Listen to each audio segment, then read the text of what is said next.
మీకు 2-3 సంఘటనలు చెప్తాను, ఎందుకంటే డీటెయిల్స్ మా రమేష్ గారు ఇంకా బాగా చెప్పగలుగుతారు. పులివెందల్లో 89 గవర్నమెంటు, కాంగ్రెస్ గవర్నమెంట్ వచ్చిన తర్వాత ఫస్ట్ తీవ్రమైనటువంటి ఫ్యాక్షనిజానికి తోడ్పాటు ఇవ్వడం మొదలైంది. ఒక్కొక్క గ్రామంలో ఎవరైతే ఆ రోజున ప్రత్యర్థిగా ఉన్నటువంటి బలంగా ఉన్న పార్టీలు ఉన్నారో వాళ్ళని ఏ రకంగా లొంగ తీసుకున్నారు అనేటువంటిది. పార్నపల్లి అనేటువంటి ఒక గ్రామం స్టోరీ చెప్తాం.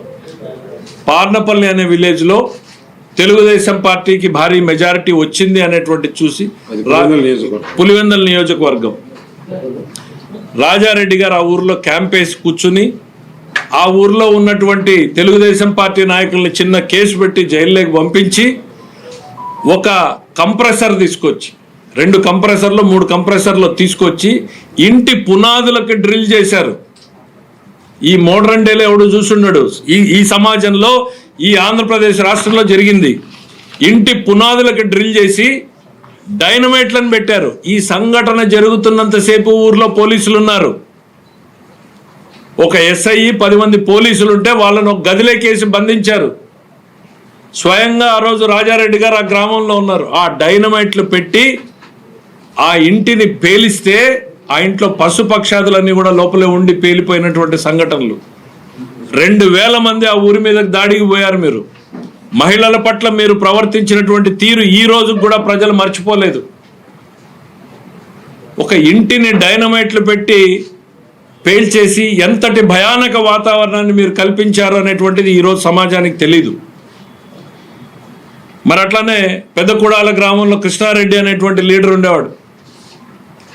ఆయన వీళ్ళకి బలంగా ఎదురు నుంచున్నాడు అనేటువంటి దాంతో ఒక ఏం చేసినా ఒక పకడ్బందీ స్కెచ్లు వేయడం అనేటువంటిది రాజకీయాల్లో అప్పుడే మొదలైంది. అంటే ఎవరు ఎక్కడ పోలీసుల పాత్ర ఏం చేయాలి, వీళ్ళు ఏం చేయాలి అనేటువంటిదంతా ఆయన సెకండ్ షో సినిమాకి పోయేస్తూ ఉంటే ఆయన మీద ఇక్కడ దాడి జరుగుతుంది.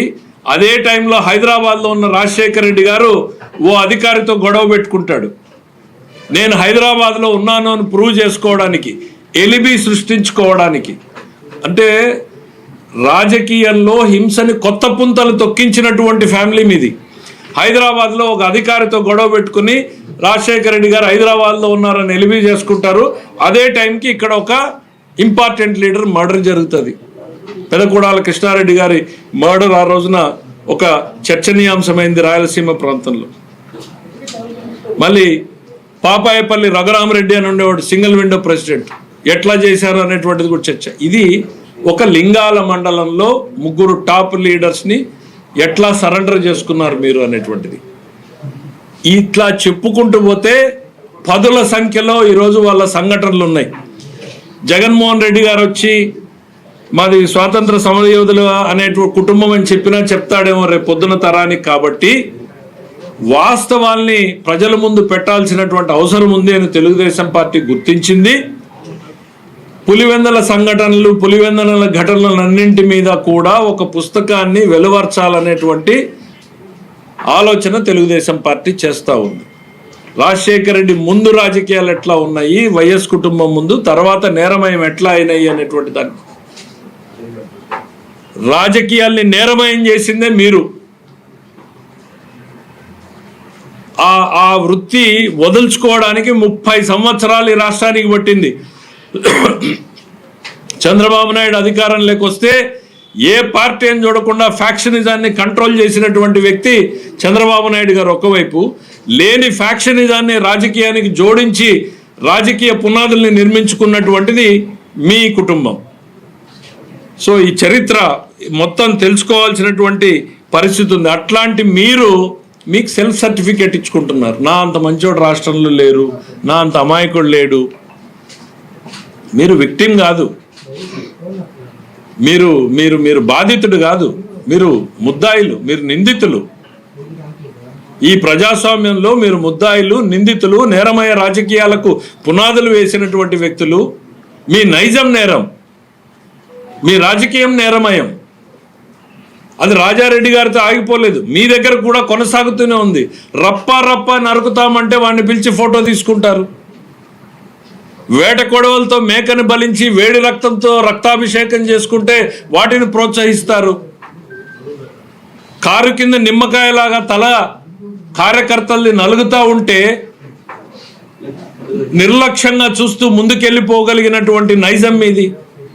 అధికారమే పరమావధి, తన మన లేదు, తల్లి చెల్లి లేదు, సొంత పార్టీ కార్యకర్త కారు కింద నలిగిపోయినా పట్టించుకునేటువంటి పరిస్థితి లేదు. అది ఇంకా చెప్తూ పోతే డాక్టర్ సుధాకర్ నుంచి సుబ్రహ్మణ్యం వరకు, బాబాయ్ హత్య వరకు. ఇవాళ గొడ్డలి అని అంటేనే మీకు ఉలికిపాటు పడతా ఉన్నారు. గుండెపోటుకి గొడ్డలిపోటుగా ఈ రాష్ట్రం అర్థం చేసుకోవడానికి ఓ 24 గంటలు పట్టింది. గొడ్డలిపోటును కూడా గుండెపోటుగా చూపించగలరు. ఈరోజు ఇన్ని అకృత్యాలు చేసిన మీరు మేము అమాయకులు అని చెప్పుకోగలరు. మీరు నిజాల్ని ప్రజల ముందుకు చెప్పాల్సినటువంటి బాధ్యత ఉంది. అందుకనే చెప్తున్నాం, గొడ్డలి పార్టీ సమాజానికి హానికరం. గొడ్డలి పార్టీ నెవర్ అగైన్ అని నేను అసెంబ్లీలో చెప్పాను. నేను మొదటి బడ్జెట్లో చెప్పాను గొడ్డలి పార్టీ సమాజానికి హానికరం అని. మొన్న రెండో బడ్జెట్లో చెప్పాను గొడ్డలి పార్టీ నెవర్ అగైన్ అని.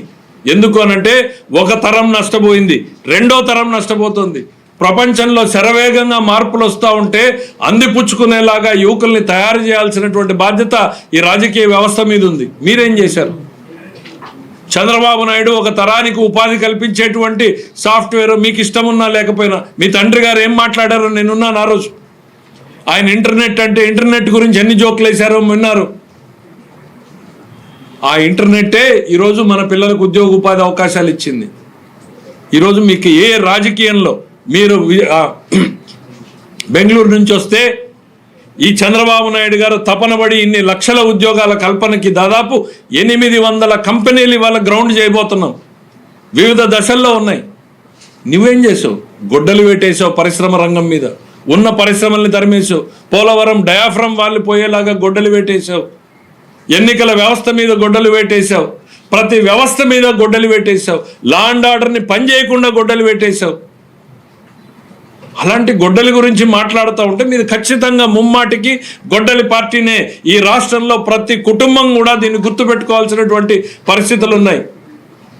5 ఏళ్ల క్రితం మనం ఎంత భయానకమైనటువంటి వాతావరణం ఈ రాష్ట్రంలో ఉంది.